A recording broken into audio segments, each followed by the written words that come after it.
પણ એક દાખલો આલું છું, કદાચ કોઈ કર્મો અનુસાર, પ્રારબ્ધ અનુસાર, વિધિના લેખ અનુસાર કદાચ ગરીબી હોય અને કદી ભીખ માંગવાનું કદાચ સમય આવ્યો હોય, તો આજની દુનિયા એવી છે, કદાચ કોઈ ભીખ માંગે ને હાથ બાબો કે મારે ખાવું છે, તો એને તે ભીખ તો આલે, 5 રૂપિયા 10 રૂપિયા તો આલે, પણ જોડે સલાહ આલે, સોની મોની કોમ ધંધો કર, તાલાવ તો ચિત્ર ઠપકો આલે, જોડે ફોટો પડાઈને બતાવ, બધું ચેટલું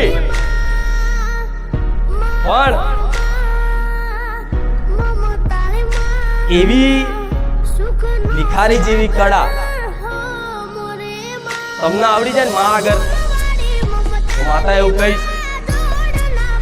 કે માં આગળ હાથ લોબો કરો, ખોરો પોથરો ને તો માના એક હાથ નહીં, 2 હાથ નહીં, 10 હાથ નહીં, હજારો હાથ છે. તમારો આ ખોબો અને તમારો ખોરો નાનો પડે, તમારી જોલી નાની પડે, જો મારી કૃપાનો વરસાદ થાય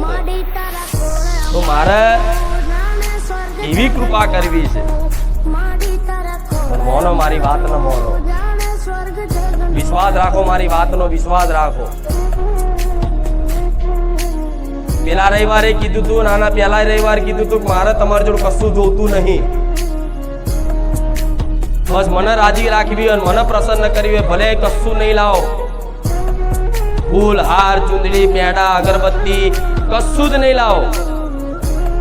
પણ મારી વાત જેણે જેણે મોની લીધી અને 100 વાતોમાંથી 10 વાતો ખાલી અમલ કરવાની કોશિશ કરી જીવનમાં,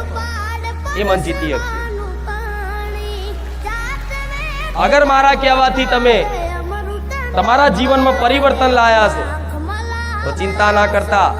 ભગવાનની તમારી કુળદેવીની કૃપાથી તો અહીં આયા છો, પણ મારી કૃપા હેઠળ છો. ભલે કામ થાય ના થાય,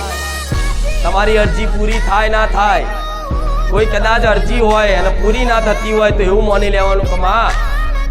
અમારા ગુના ને અમારા કર્મો એવા છે કે માં અમારા કર્મોનું દુઃખ છે, પણ તારા કોઈ ખામી નહીં, તારા કોઈ દોષ નહીં, અમને તારી પર વિશ્વાસ છે.